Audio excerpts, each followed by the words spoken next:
내일 윤석열 대통령 탄핵 심판에는 이상민 행정안전부 장관과 신원식 국가안보실장 등이 증인으로 출석합니다. 이런 가운데 심판정 증언과 다르더라도 수사기관 기록을 증거로 인정할 수 있다는 헌재의 원칙에 대해 잘못된 선례를 따르고 있다는 윤 대통령 측과 문제가 없다는 헌재의 입장이 팽팽하게 맞서고 있습니다. 취재기자 연결해 자세한 소식 들어봅니다. 차정윤 기자. 네, 헌법재판소에 나와 있습니다. 네, 이번 주 대통령 탄핵 심판의 증인 신문 일정부터 먼저 정리해 주시죠. 네, 헌재는 내일 오전 10시부터 윤 대통령 탄핵 심판 7차 변론 기일을 엽니다. 오전 10시 반부터 이상민 전 행정안전부 장관, 오후 2시부터 신원식 국가안보실장이 증인으로 출석합니다. 비상계엄 선포 직전에 국무회의가 진행된 구체적인 경위나 언론사 단전 단수 지시 의혹 등에 대해서 신문이 이뤄질 것으로 보입니다. 이어서 백종욱 전 국정원 3차장과 김용빈 중앙선관위 사무총장도 각각 대통령 측과 국회 측의 증인으로 출석해 부정선거 의혹에 대한 공방이 펼쳐질 전망입니다.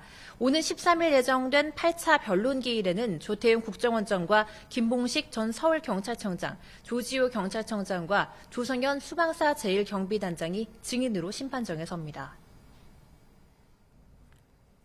네, 예정된 변론 기일은 이번 주가 마지막이죠. 헌재가 변론을 종결할 가능성도 있습니까? 네, 헌재가 이번 주 목요일 이후로는 추가로 변론 기일을 지정하지 않으면서 탄핵 심판이 막바지에 접어들었다는 분석도 나오고 있습니다.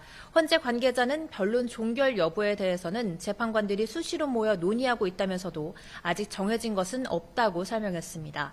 다만 양측 최후 진술을 듣는 절차도 거쳐야 하는 만큼 당장 이번 주에 변론이 종결되지는 않을 것으로 보입니다. 또 헌재는 앞서 윤 대통령 측이 신청한 증인 상당수를 기각하면서 한덕수 국무총리 등에 대해서는 채택을 보류했는데요. 이들을 증인으로 부를 가능성도 있습니다.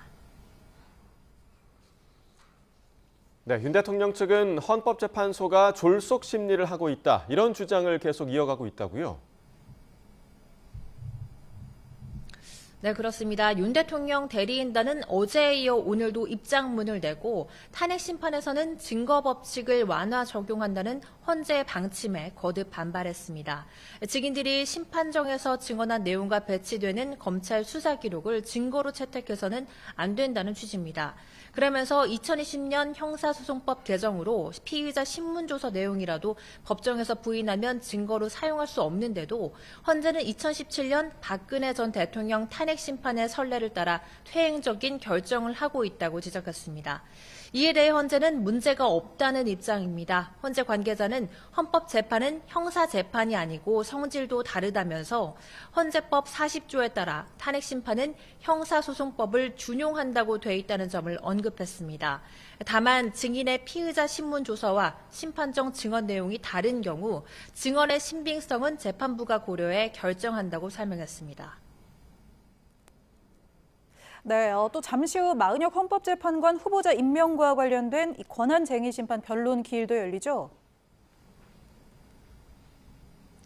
네, 헌재는 조금 전 오늘 오후 2시부터 마은혁 헌법재판관 후보자에 대한 임명 권한이 침해됐다며 국회가 최상목 대통령 권한대행을 상대로 청구한 권한쟁의 심판의 변론을 재개합니다. 헌재는 애초 지난달 한 차례 변론을 거친 뒤 지난 3일 결정을 선고할 예정이었는데요. 우원식 국회의장이 본회의 의결 없이 권한쟁의 심판을 청구하는 것은 적법하지 않다는 주장이 정치권을 중심으로 제기가 됐고 최대행 측도 추가 심리를 요청하자 헌재가 선고를 미루기로 한 겁니다. 오늘 기일에서는 권한쟁의 심판 청구 자체의 적법성이나 마 후보자 임명에 여야 합의가 있었는지 등이 쟁점이 될 전망입니다. 지금까지 헌법재판소에서 YTN 차종은입니다.